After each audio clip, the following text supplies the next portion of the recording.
Welcome, dear friends, to an honest review of the new Roland Fantom. You can trust this review as I have over 20 years dealing with Roland products. So first of all, friends, let's list the reasons why you would want to buy a Fantom. 1. An excellent keybed, aluminum frame, and a terribly good feel on the keys, including aftertouch. Secondly, fantastic sound with the new Zen-Core processor. Very realistic, good sounding tones. Here's the big if you love the Roland workflow, then you could be excited by this keyboard. If you have issues with the Roland workflow, which I'm going to get to in a second, then you probably will be better off with the Fantom O or with the FA series. What is the Roland workflow? The Roland workflow is built around the sample audio idea and the MIDI sequencer.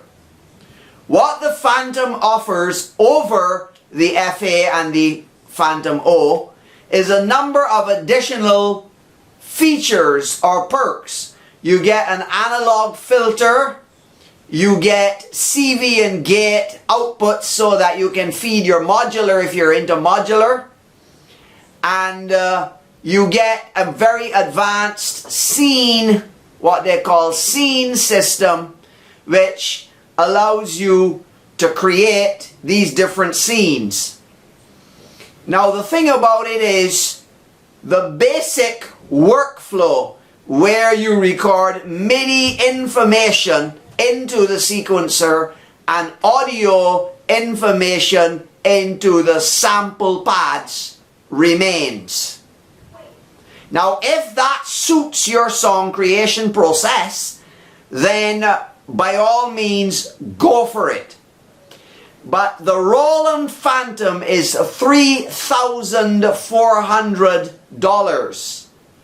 And at that price point, you have many other fantastic options.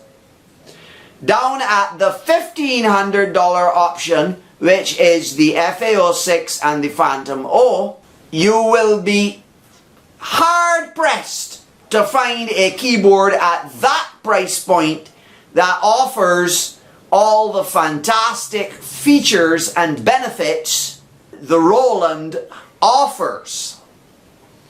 I am very happy with my FA, and I've made over 60 videos to explain and teach people all the wonderful features.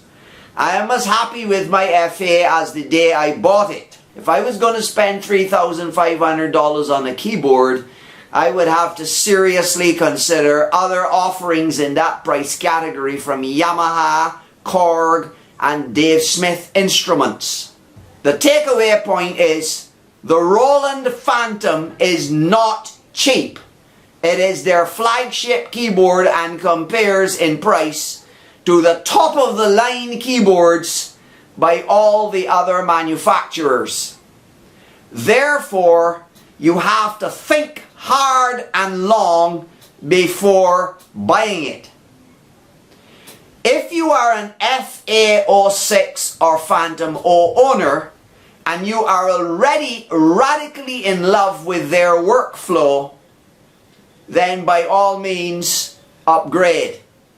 You are a Roland addict for life, and the best part of it, the absolute best part of it, is the similarity between the way of doing things on the FA, the Fantom O, and the Fantom itself will mean that you have a reduced learning curve to learn the few additional features that make the Fantom so much better than the Fantom O and the FA.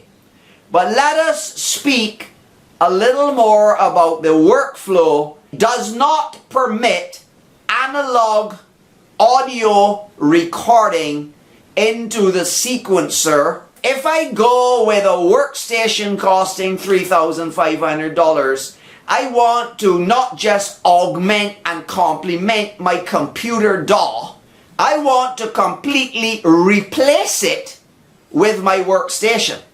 I want my workstation to do what any DAW would do. I want to be able to record my guitar, my voice. I want to be able to multi-track in my sequencer on my workstation as if I was on a computer. And the Roland Fantom cannot do this. The Korg Kronos can do it. The Yamaha can do it. And the Fantoms of previous generations used to be able to do it as well.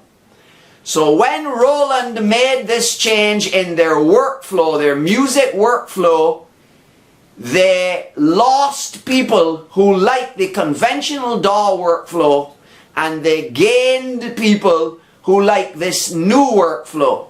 Now you can make music with this new workflow, and it may be intuitive and it may be simple, but it definitely does not model the workflow of previous Fantoms and the other leading keyboard brands, and that is an honest review. Dear friends, I'm not trying to persuade you or dissuade you from buying a Fantom.